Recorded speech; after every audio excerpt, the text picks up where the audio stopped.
Good morning, everyone. Welcome to the Mayday Network. You're watching the Daily Dispatch. I'm Michelle Kinney. I'm here with Julie Roginsky. First of all, before we get started, please like and subscribe to the Mayday Network if you have not already. We're so glad to see all of you here today on this live chat because we wanted to come to you this morning and talk a little bit about the big primaries last night in Texas and North Carolina. Some key takeaways. What does it mean for Democrats and Republicans looking forward into November? Julie, how are you doing this morning? I'm doing pretty well, Michelle. Actually, some good news for a change. If we want to focus just on what happened yesterday. Yeah.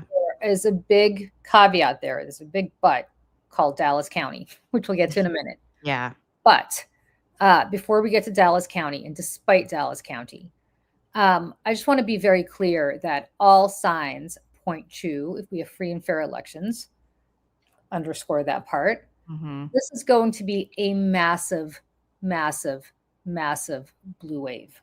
I mean, massive.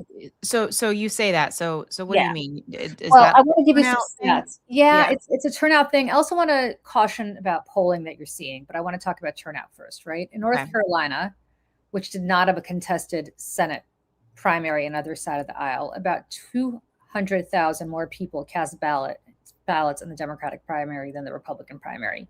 Wow. Which is a huge number. And meanwhile, down in Texas, a state that has long been synonymous, Michelle, with Republican political dominance, there's a startling data point here. During early voting, nearly 1.5 million voters cast ballots in the Democratic primary, and that is a massive surge in participation.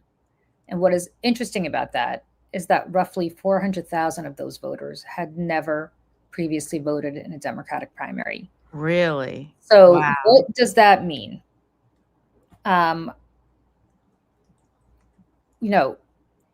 Across the aisle, roughly 1.2 million voted early in the GOP election.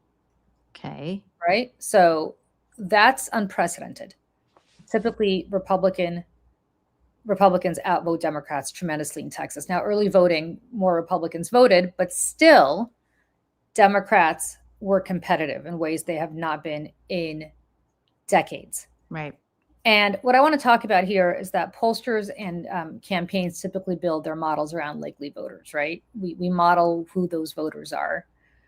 And it's people who have a history of participating in elections. And so when hundreds of thousands of new voters suddenly care enough to vote in a partisan election, those models start to look outdated really quickly. And it means that the electorate is expanding to favor Democrats. And what that means is when you look at polling, they don't just pull out the first 500 people they see and ask them what they think, right? They model, it's a precise science, but it's also an art. They model what they think the electorate is going to look like. And those models are based on history, right? So in a similar election in the midterms, let's even say in 2018, X number of Democrats voted versus X number of Republicans voted. And so we're going to weight, it's called weighting and polling. We're going to weight those numbers to reflect that projection of what we think the electorate is going to look like. Take that and throw it out the window, friends. I mean, seriously, take that and throw it out the window. And you see that in special election after special election after special election. In a suburb of Little Rock, Arkansas, for instance, Democrats flipped a state legislative seat yesterday by 20 points. The same candidates had run 2 years ago or 4 years ago, and the Democrat had lost by 2 points. I mean, think about what's happening now. And, the smart pollsters out there will be weighting their polling based on what they think is going to happen, not on history, because history is not predictive. Not even the 2018 midterm, Trump's first term, are predictive of what's happening. Whole lot's happened since then. Yeah. A lot's happened since then. And, we've always said, and look, you only need to look at the first special election of 2026, the first House special election of 2026, which was in New Jersey 11. Poll after poll there showed that Tom Malinowski was going to win resoundingly, unless, and this poll came out, internal poll came out the Friday before the election, so just 4 or 5 days before the election, unless there was an unprecedented surge in voters. And that's in fact exactly what happened. Something that nobody anticipated happening. And you see that in Texas again yesterday, and you see that in North Carolina again yesterday, and you see that over and over. Like, we have a data point from New Jersey, we have a data point from North Carolina, we have a data point from Texas, we have a data point from Arkansas. All of this is just deeply, deeply indicative of the fact that we're going to have a landslide, friends. It's going to be a landslide, which brings us to, and before it brings us to Dallas County, what happened in Dallas yesterday, I also want to just be very clear that it's not just Democrats. Republicans are staying home. And they're staying home because they're despondent. Yeah. Trump's always going to have that MAGA turnout, Michelle, those people that'll follow him, the people that really, if he shot somebody in Fifth Avenue, which he has over and over again, will stick with him. But this is not that. This is people who are people who voted for Trump in 2024 or just habitually vote Republican, because that's what they are, and they're registered Republican, who are either not going to come out and vote or potentially even vote for Tallarico in November in places like this, because they're disgusted, right? What were they promised? They were promised an economy that was going to rebound. They do not feel that the economy is rebounding. And Go ahead. I mean, they were. I was going to say, and however anybody feels about immigration reform, I think a lot of people, especially on the right, I mean, like the level-headed, I say level-headed, quote unquote, let's deport the criminals and the gangbangers and stuff. So when they see, babies and children and innocent people and grandpas being dragged out of their homes, a lot of people feel really uncomfortable about that. And that's part of it too. And also, I mean, a lot of people voted for Donald Trump because he ran on a platform of, I'm the peace president. I'm the president of peace. I'm not going to start any new wars. I'm going to end wars. And all that's bullshit. We all know that's bullshit. Well, and that's the problem, right? You have a bunch of Latinos in those border counties along the Mexican border down in southern Texas who voted for Trump. They really believed that he was going to make their lives better. And what is happening? They are being pulled out of their cars. Nobody cares whether they're citizens or not. They're being detained. They're being harassed. They're being thrown into prison and then jail and then letting things sort themselves out. I mean, this is not what they were promised. Meanwhile, the economy's not gotten better. Meanwhile, we are back in the Middle East, for a president who promised to end the quote unquote forever wars. We're back. And gas prices have had the largest 2-day spike in like years and years and years. Yeah, well, the Straits of Hormuz are closed, so for all intents and purposes, there are very few ships there. And look, I mean, everything this man has promised has been a failure. Everything he's promised to do. It's almost like electing a guy who bankrupted casinos and is a pathological liar and serial rapist. Wow. You know what I mean? Like this, the part about it, just as people like you and I and everybody in the chat, obviously who's watching, who knows better, it's so hard to watch this and infuriating on so many levels, because this is exactly who Donald Trump is. This is exactly who he told us he was, has shown us who he was for decades. He is a grifter, a con man, and a criminal, and he will burn the whole place down. And Timothy Snyder even said the other day, I saw him on a podcast, and he said that, he was having a hard time putting into words, like, what kind of authoritarian Donald Trump is, because so many other authoritarians and dictators throughout history have wanted to be, a one-party state, be the head of the state, the dictator of the state. They've never wanted to destroy the state. And that is what Donald Trump is trying to do. Because there's a whole different strategy here, which we can get into another time. But, like he's burning it all down. Everything Trump touches dies. I mean, it's America too, right? Well, it is America. And I think the problem here is, and I think this is important to note, that here who Trump has left. Like, what is your motivation for voting for Trump? Unless you're just in the cult, right? And as much as we joke about the Trump cult, like it is, having an R or a D on your jersey is psychologically important, right? Like, why? I'll give you an example. Why do we root for the Yankees? It's not like we root for individual. Like if Derek Jeter, when I was a big Yankee fan back in the 90s, if Derek Jeter had suddenly started playing for the Mets. Would I have started rooting for the Mets? No, I would still have stayed a Yankee fan. But Yeah. why, right? Why am I rooting for? I'm not rooting for individual people on that team. I'm just rooting for the team. And I think that's something people have to understand. Like, identity is important. People root for Republicans because they are Republican. They root for Democrats because they are Democrats. And it's not even about individual. There is a subsect of voters to whom that is really important. The jersey is really important.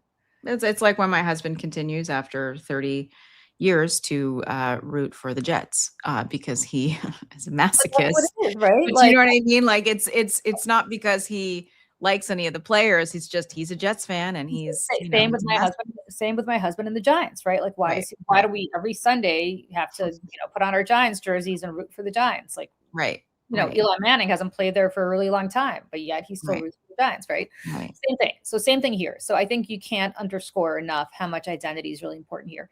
The other thing that I think is important is there is a subset of Republicans who just want to stick it to the libs.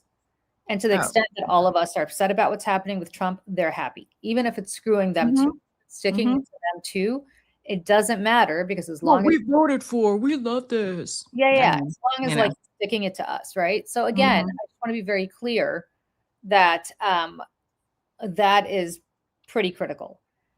But I think also what's important here is that is not the majority of the people who deliver the election to him. And those people are disgusted. And those people are going to stay home or they're going to vote Democrat. When you have somebody like a Nick Fuentes, now he's going to change. I was just going to say this. He was on Alex Jones's podcast, and they were both talking about this. Now, mind you, these two people are insane. They're Nazis. They don't think Black people, women, or Jews are human beings. So, like, let's all take this with a grain of salt. But when the loudest voices on the right, in the America First movement, right, are saying vote for Democrats because all Republicans have done is lie to us.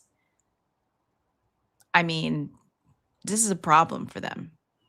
It's a big problem. It's a problem for them. I mean, they're going to change their tune because obviously they're going to come up with a reason as to why Democrats, but it doesn't matter. The point is, like, right now people are depressed on the Republican side, as they always are in the first term of, in the first midterm or the second midterm of any presidency. And Trump, like, he's kind of worn out his welcome. Like, he's been around a really long time. He's been around longer on the national stage than Obama was, than Bush was, than Biden was. And I don't mean that they weren't around, like Biden was around for 1 billion years, but I mean that. No, but like in our faces. In our faces, right? He got into our faces in 2015, and now it's 11 years later. So it's really almost the extent of 3 presidential terms that this guy's been around, like a really long time. And so he's that gets old. Relentless. And that gets old. So, I guess what I want to say about that is we're not the only ones who see this. Republicans see this too, which is why they tried desperately to change those, gerrymander those seats down in Texas, which is why they tried to pass the SAVE Act, which is why they tried to strong arm Arkansas and Indiana and other states into also redistricting, into gerrymandering. Over and over and over again, they have tried and failed to do something that's going to advantage them. But what they did yesterday in Dallas County, I think, is kind of the playbook of what they're going to try to do. Yep. So Ken Paxton, who's the Attorney General of Texas, in addition to being a wackadoodle. And as much as everybody's like, oh, I hope Ken Paxton wins this primary because I really, because I careful what you wish for. For friends, it's still a Republican state, so you do not want Ken Paxton to win this primary. John Cornyn, the way we all wanted Trump to win the primary in 2016 because he was easy to beat, be careful. Yeah. So my point is, Ken Paxton, who was also running the primary yesterday, they specifically bifurcated polling sites for Republicans and Democrats in Dallas. And what that means is that previously, if you were in Dallas County, you could vote anywhere in the county at any polling site. Now you have to vote in your particular precinct. And people are very confused. They didn't know this. So they went to vote wherever they wanted to go vote. And it turned out they couldn't. And there was no guidance given. Well, because the state website was all wrong because they hadn't, but the county websites were right. So if you were looking at the state website and you made your plan to vote, which we all say, make a plan to vote, people did, and it was incorrect. And they had people, running all over the place, which is part of the plan, right? Yeah, it's part of the plan, and who's going to hold the state accountable for putting forward wrong information. And I think what we have to focus on is the fact that a judge said, yes, extend voting hours by 2 hours. Yeah. In order to give people the grace to go and find their particular place to vote. Mm-hmm. And Paxton ran to court and an appellate court and then the Texas Supreme Court, all controlled by Republicans. First, an appellate court said, no, sequester those votes. And then the Supreme Court was like, nope, if you're not in line by 7 p.m., done. I mean, this is stealing and disenfranchising voters. Like, they're purposely making it more difficult for Can you imagine if this is, and we say this about a whole lot of things that they do, but can you imagine if Democrats did this to them? They'd be up and, oh my God, they're rigged. I mean, nonstop. So, from that perspective, it's just, they're telling us what they're going to do. And so if you live in a Republican state where you have a Republican governor or a Republican attorney general or Republican elected courts, please, and I mean, please make a plan to vote and figure out exactly what those laws are. And maybe we'll put together a guide here at Mayday for people to be able to do that closer to the election. But like, if your state allows early voting, do it on the very first. Don't wait until the last minute so that your ballot arrives early. Like, if you have to walk your ballot into the Board of Elections, do it. Vote early and as early as possible. Yeah. Dropbox, put it in the Dropbox, but do it as early as possible. Do not wait. Do not vote in person. If you live in New York City, go vote in person. Like, God bless. Nothing's going to stop you. But I mean, this mischief is going to. Oh yeah, they're going to try all kinds of stuff. To which I remind everyone and myself that Donald Trump ran for president a second time. Yes, because he's a malignant narcissist, but also to keep himself out of jail.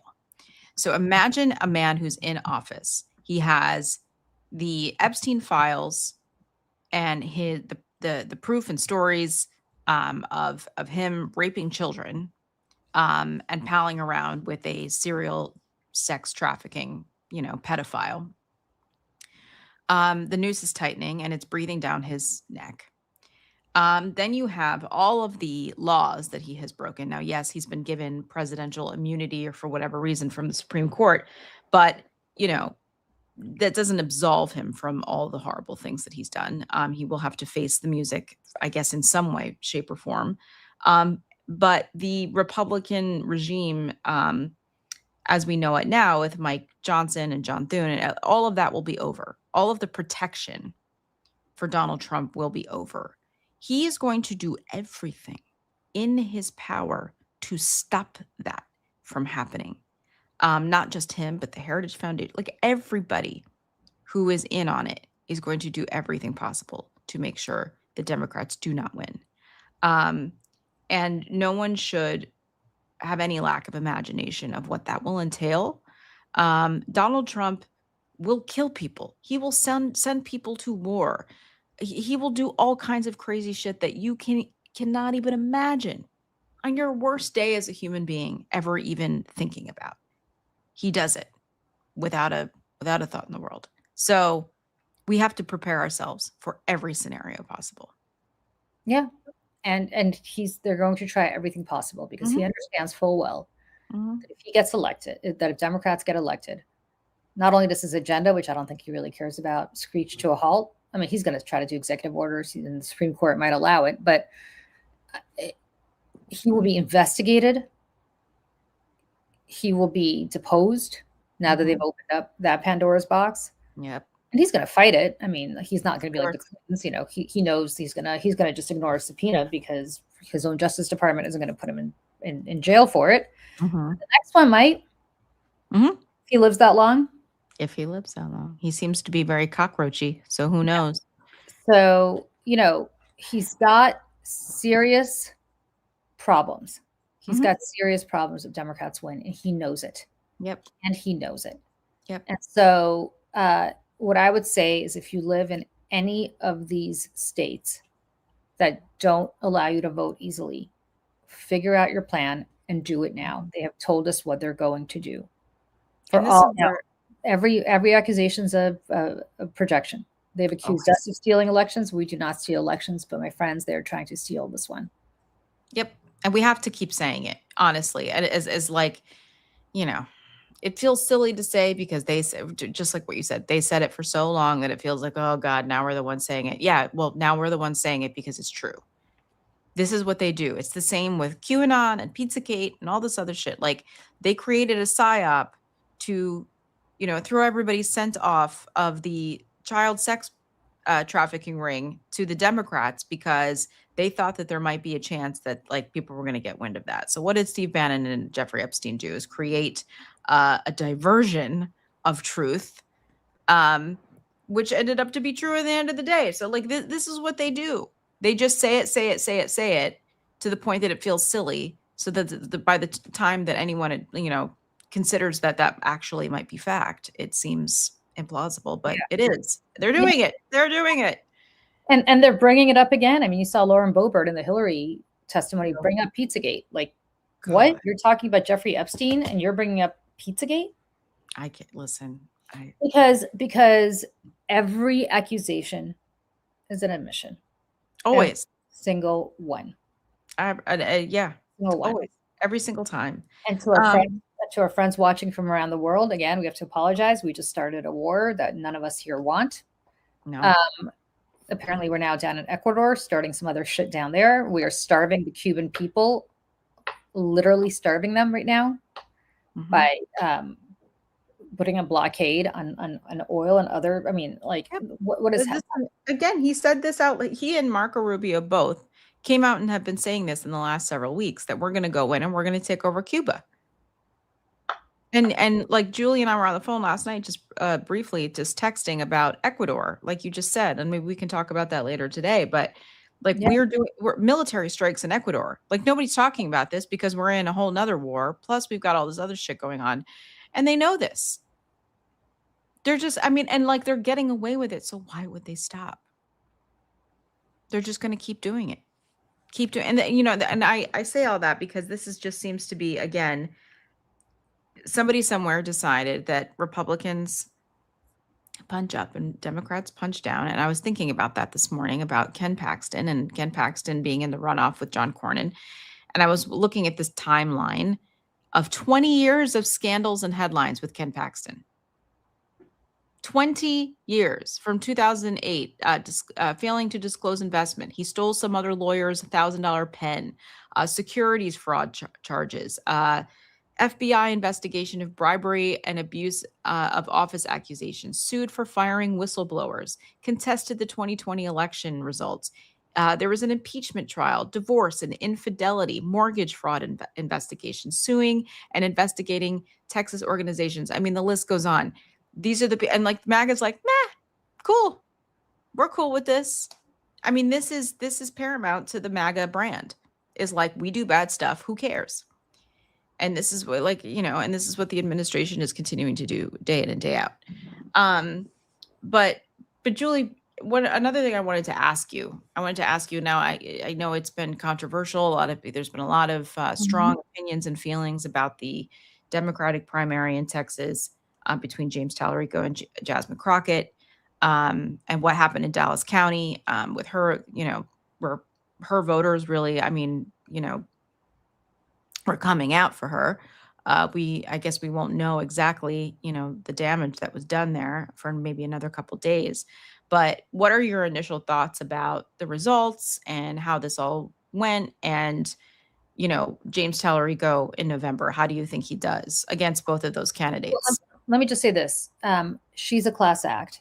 She came out this morning and endorsed him right away. She did not belabor the whole thing that happened in Dallas, which was her base. She represents Dallas County. So that was her base that they were affecting, which I think is interesting because actually they wanted to run against her, the Republicans. So it's interesting that they did what really to screw her, but be that as it may. So I want to tip my hat to Congresswoman Crockett. I thought that was a wonderful thing to do and not to drag this out, even though I think she felt rightly that she had been screwed by what Paxton had done and what the Supreme Court had done. Yeah. Look, I don't want to hear this shit about Tallarico taking money from Miriam Adelson friends or any of this other stuff. We need to win. Do you understand? Yeah. Like, we can't start with the purity tests. No. We cannot start with the purity tests. We need to win. We are in an existential crisis right now. Mm-hmm. And I personally didn't have a preference. I thought both of them had very strong pathways to winning the seat. But I also understand, speaking of jerseys and what we're putting on, that you need somebody who's going to vote for a majority leader who is a Democrat. In the House, you're going to need somebody who's going to vote for a speaker. They're pawns and cogs in a larger machine. And the machine right now is to stand up to Donald Trump. Like, I'm going to be as explicit as that. We cannot sit here and go off on our pet peeves about somebody taking money from AIPAC and somebody taking money from crypto and somebody taking money from this one and that one. Like, we can talk about that later. We're not talking about that. Talk about that later. And by the way, that's what primaries are for. Mm-hmm. That's what primaries are for. But once the primary is over, yep, because your alternative friend is Ken Paxton. Your alternative is Ken Paxton. Bad. So I'm telling you right now, please, do you want Eileen Cannon on the Supreme Court? Because if Democrats don't get control of the Senate, he's going to have more Supreme Court appointments. Yep. Simple as that. And that is going to impact us long after he's dead and long after most of us are dead. A generation or more. More, because he's putting people on who are in their 40s. And these people will stay there for the next 50 years. So I'm telling you right now, please, if you want to be critical of Tallarico or you want to be critical of whoever the next, person is during the primaries in your state, that's what primaries are for. Yeah, that is exactly what they're for. Please don't be critical of him now that he's the nominee. Or wait until he gets into office and then primary him again. Right. Yeah, I mean, complain. Listen, I will drive across the border and work for whoever's running against Fetterman like crazy. Oh, yeah. In Pennsylvania. 100%. Yeah. Like crazy. Mm-hmm. Mm-hmm. But if he happens to win the Democratic primary and continues to stay as a Democrat, which I have my misgivings about. Yeah. If I lived in Pennsylvania, I'd still vote for him because we just need 51 votes. Actually, we need we need more than that. But at least 51. Mm-hmm. So that JD Vance does not break the tie. Yeah, exactly. We really need this to happen. Exactly. So, I mean, we should cut off all funding to the Department of Defense right now until this is all over. Yeah, I mean, listen, they've already gutted. I saw something right before we attacked Iran that Kash Patel got rid of a bunch of people in national security intelligence that is going to keep us safe from retaliation at home. The guy who's that little young kid who's like the head of terrorism something or other. Do you know what I'm talking about? They've like some young kid who was like a gardener or something or landscaper before, or like worked at a grocery store. I forget what. Oh, yes. You know what I'm talking about? Yeah, like counterintelligence, or like counterterrorism. Intelligence. Yeah. And listen, this is a whole other thing. Is we're in some deep shit after what we're doing over there. I don't think that the American people are properly educated or informed about this because, again, usually these presidents or administration spends weeks, if not months, trying to convince the public that this is a good idea. They did nothing of the sort, so nobody really knows what's going on. And so I fear retaliation here at home. it is a real thing that could be happening, and we have nothing in place. Nothing Well, in place here. I wanted to tell you what's happening right now.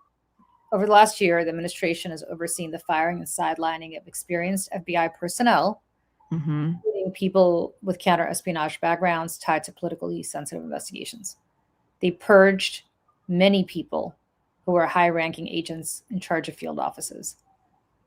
There's data that indicates that the FBI has reassigned a substantial portion of its agents from core national security investigations, including counterterrorism and counterintelligence, to immigration enforcement tasks in order to fulfill Trump's deportation quotas.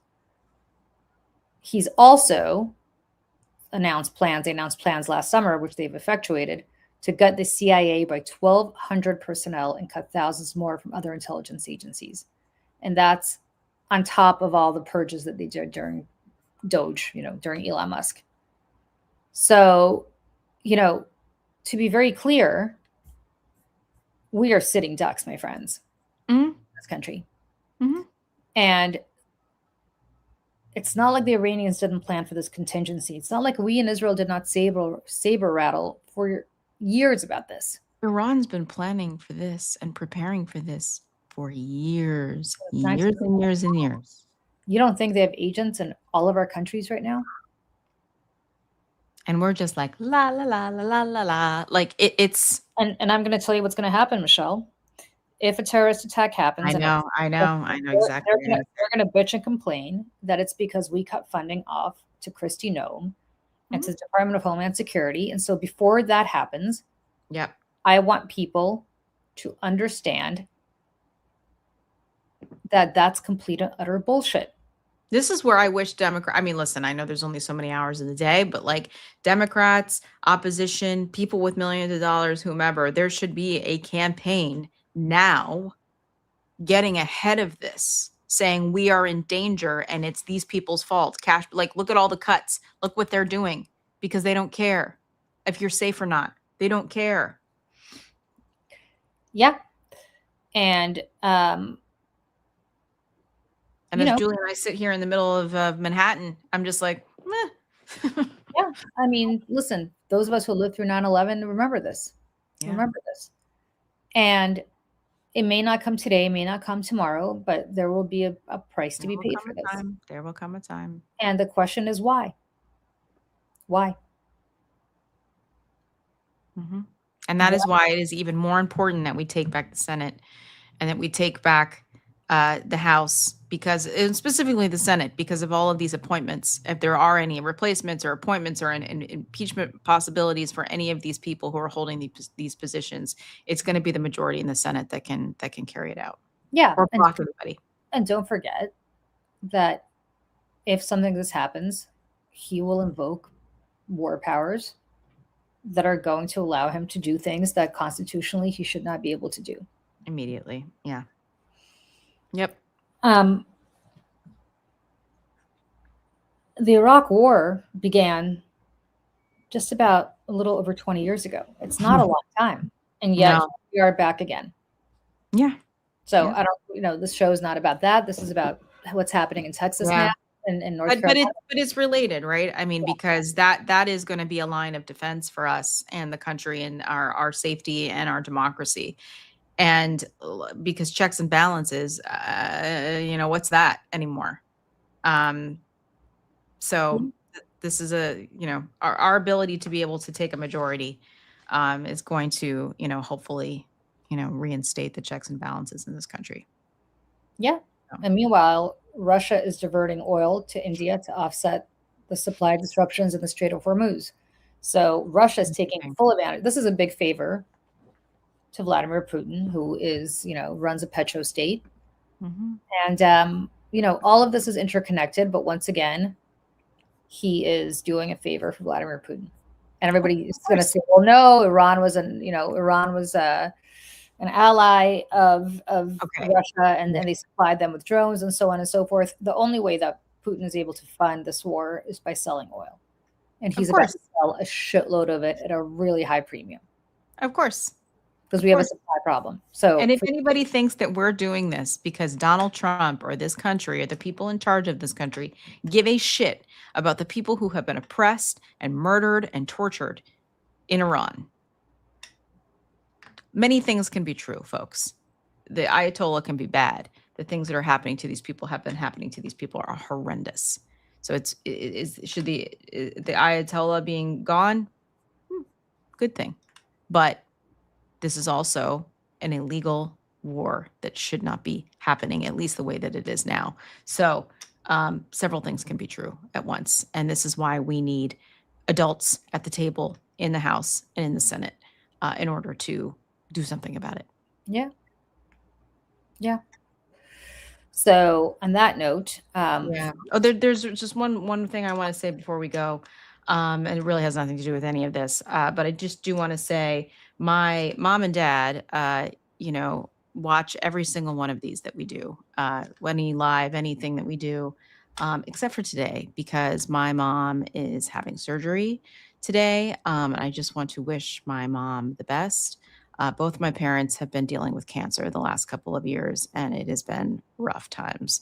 But hopefully after today, my mom will be all right. So that's where she is this very moment. So just wishing mom and dad the best, mom especially today. And just wanted to say that since this is the one show that they're not watching. So good luck, Mrs. Kinney. Yeah. I really hope you do well. Yeah. I'm sure it'll be fine, but we'll see. Yeah. So, thinking about you, Michelle, and thinking about your mom and dad. Yeah. Okay, folks. On that note, we will see you all maybe a little later today because there's other stuff going on. I know we haven't been around the last couple of days. We will be back much more often now. Mm-hmm. Good news, however, we did record the first episode of The Americans. We are editing it now. We will have it out, I think, next week. Yep, we're trying to get a couple in the can so that we can get ahead of it. And Mm-hmm. And on that note, we will see all of you very soon. Bye, everybody. Bye, everyone.